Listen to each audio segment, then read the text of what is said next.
అందరికీ నమస్తే, జై భీమ్. నేను మీ అమ్మపాటి తిరుపతి. మిత్రులారా, ఈ మధ్య కాలంలో సినీ నటులు మరి సమాజాన్ని సంస్కరించే విధంగా గొప్ప మాట అన్నారు. స్త్రీలు నిండుగా బట్టలు వేసుకోవడం వల్ల భారతదేశ కీర్తి ప్రతిష్టలు పెరుగుతాయి అనే విధంగా మాట్లాడిండు. ఆ మాట నన్ను నచ్చింది కనుక ఆ పాటకు మద్దతుగా నేను ఒక చిన్న పాట పాడాలనుకుంటున్నా. సినిమా హీరో శివాజీ అన్న మాటకు నేనిస్త మద్దతి, చెప్పేటోడు లేక చెడిపోయినట్టుగా ఉన్నది లోకం పద్ధతి. నిండుగా బట్టలు వేయమన్నా కర్తవ్యముల కన్న తండ్రున్నాడు, పేరు ప్రతిష్టలు పెరిగేలా ఉండే ఆలోచనలోన అన్నున్నాడు. అంత తప్పు మాట ఏమన్నాడు, అంత తప్పు మాట ఏమన్నాడు, గురువులాగే బుద్ధి మాట అన్నాడు.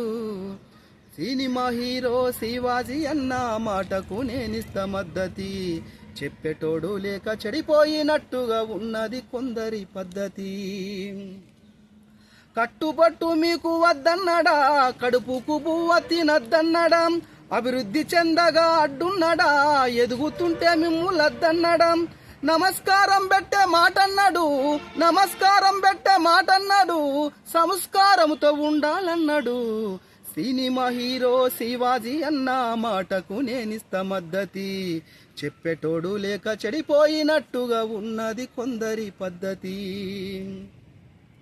భరతమాత అంటే ఆడ జన్మ, భారతదేశమే మొక్కే అమ్మ, ఉన్నది మీకింత గొప్ప పేరు, ఇప్పుడు చెప్పండి స్త్రీలు మీరు. అర్ధముస్తాబులో మీరుంటారా, అర్ధముస్తాబులో మీరుంటారా, అర్ధముండేలా భారతమ్మల ఉంటారా. సినిమా హీరో శివాజీ అన్న మాటకు నేనిస్త మద్దతి, చెప్పేటోడు లేక చెడిపోయినట్టుగా ఉన్నది కొందరి పద్ధతి. సినిమా హీరో శివాజీ అన్న మాటకు నేనిస్త మద్దతి, చెప్పేటోడు లేక చెడిపోయినట్టుగా ఉన్నది లోకం పద్ధతి, చెప్పేటోడు లేక చెడిపోయినట్టుగా ఉన్నది లోకం పద్ధతి.